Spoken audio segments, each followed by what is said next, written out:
नमस्कार दोस्तों और सभी सज्जनों, आप सभी का स्वागत है हमारे YouTube चैनल पे। आज हमारा प्रश्न है दशहरे के ऊपर। आखिर हम दशहरा क्यों मनाते हैं?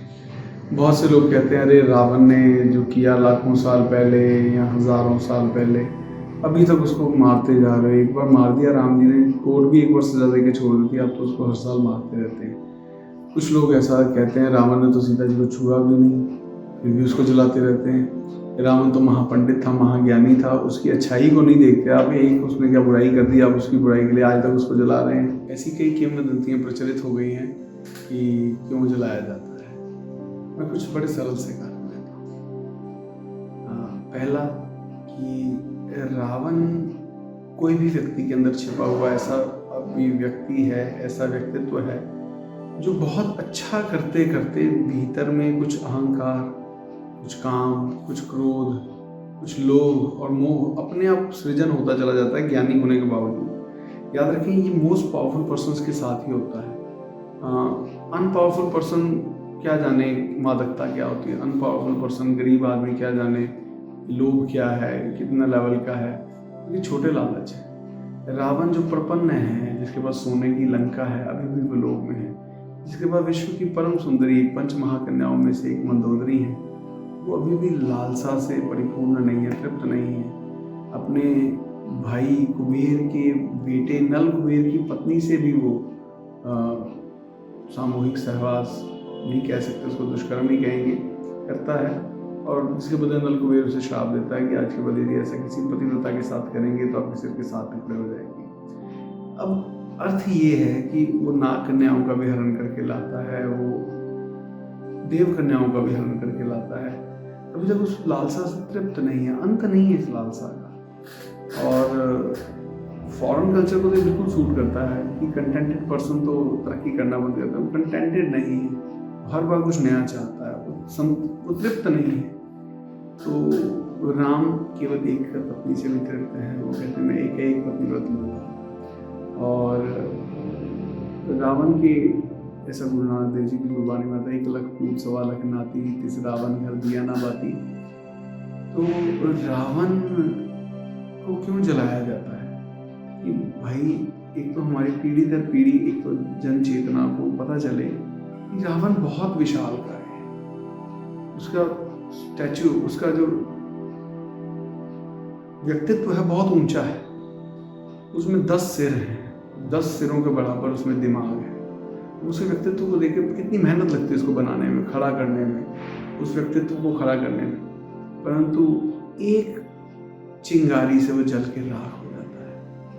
ठीक है, उसके भीतर जो बुराइयां हैं वो फटती हैं। पटाखे डालने, पटाखे से जब पटाखे नहीं थे चीन के डेवलपमेंट करने से पहले या अरेबियन नेशंस के आने से पहले, तो क्या रावण जला दिया जाता, केवल फूस भर के जलाया जाता होगा।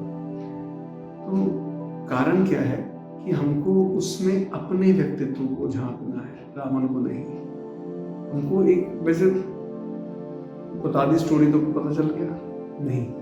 जब उस दिन को हम मनाते हैं तो हमको उस चेतना को उस दिन की अनुभूति के साथ एस्ट्रोलॉजिकली जोड़ने का एक समन्वय मिलता है। हमको उसके आकार को देख कर पता चलता है कि और सी चीज़ बार बार सोचने को आती है कि रावण क्या था, क्यों था। आप आज ये प्रश्न पूछ पा रहे हैं क्योंकि दशहरा मनाया जाता तो आप पूछ पा रहे हैं। यदि नहीं मनाया जाता तो आप उसके व्यक्तित्व के बारे में कभी जानने की कोशिश भी नहीं करते, कौन था, कौन है, कौन नहीं। तो उस व्यक्तित्व के बारे में बच्चे पूछेंगे पापा इसको जलाया है, क्यों जलाया है, इसने ऐसा क्या किया था। तो क्या किया था कि बड़े अच्छे कामों से उसने उन्नति को प्राप्त किया, परंतु अच्छे कामों से उन्नति को प्राप्त करने के बाद अवनति को प्राप्त होना शुरू हो गया। कैसे? अहंकार आ गया, जो मैंने पाया अपनी मेहनत से पाया, अपने बलबूते से पाया है, और जो वरदान मिले हैं वो भी मेरी मेहनत से मिले हैं, वो फ्री में नहीं मिले हैं। और जो सुंदर कन्याएं हैं वो मेरे लिए ही प्रयोग होने योग्य हैं। और ये जो धन वैभव कुबेर के पास है वो मेरा ही है, ये मैं प्रयोग करूँगा।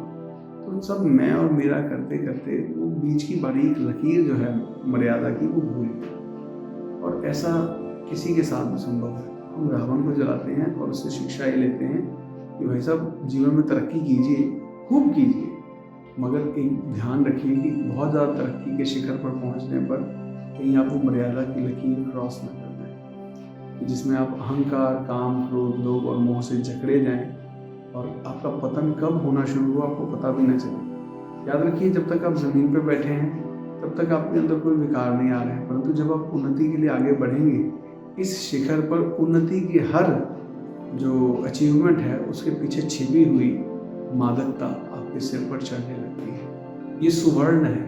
कलयुग में कली का वास सुवर्ण में है।